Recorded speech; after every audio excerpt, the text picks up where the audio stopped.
Jesus was not nice. Niceness is not a fruit of the Spirit. Kindness is. And nice people don't make enemies, and Jesus had lots of enemies. Jesus cared about truth and righteousness more than making and keeping friends. For one thing, Jesus had no patience for unrepentant, greedy, prideful, and selfish men or women who took advantage of others. When he saw money changers and merchants selling animals in the temple courtyard, he made a whip, drove them from the temple area, and overturned their tables. It's in John chapter 2. This was not in a fit of uncontrolled rage. Jesus didn't run through the courtyard screaming and flipping cages, which would have hurt the animals. Instead, Jesus was totally in control. He took the time to make a cord with which to herd the larger animals out of the courtyard. He overturned money-changing tables and ordered the people to take their bird cages out so the birds would not be injured, and barred them from coming back in to exploit the temple visitors. So he didn't care that he was inconveniencing and offending people or messing up their business.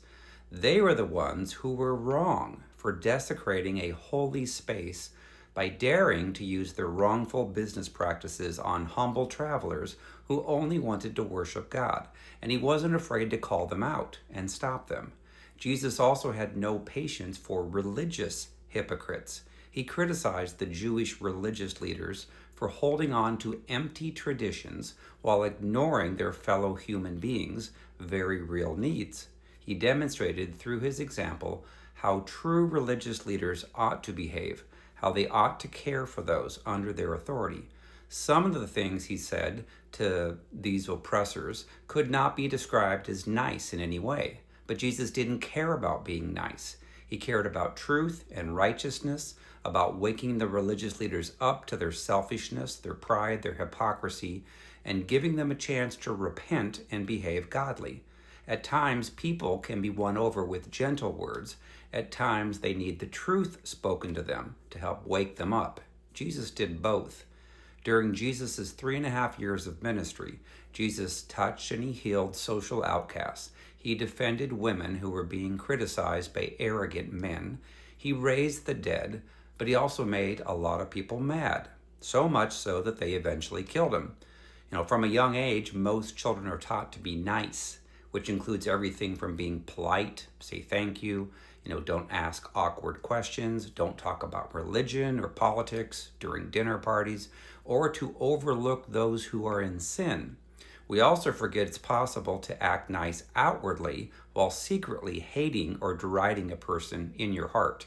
We do it all the time, either because we want to look good in others' eyes or because we want to avoid conflict. So Jesus was not afraid of what people thought, nor was he afraid of conflict. He had no problems breaking the status quo, pointing out people who were doing or saying wrong things, and confronting arrogant religious leaders who were hurting the people that they were supposed to be helping. He also didn't care about being politically correct. Many times after healing someone sick, Jesus would say, "Go and sin no more, or else something worse might happen to you." He knew that they needed to be walking in the fruit of the Spirit, holiness and righteousness, and then go to heaven. All right, so I have a book called Freedom from Soul Wounds and Demons. It's been helping thousands of people around the world to get healed from their hurts and wounds, to get delivered from their demonic spirits, so that they can walk in the fruit of the Spirit. And that book is called Freedom from Soul Wounds and Demons. It's available on Amazon, paperback, Kindle, and Audible. You could also request a personal session of healing and deliverance with me. Go out to our website, restored2tofreedom.com, click on Contact Me and submit the form, or you can call 317-459-7091. Thanks.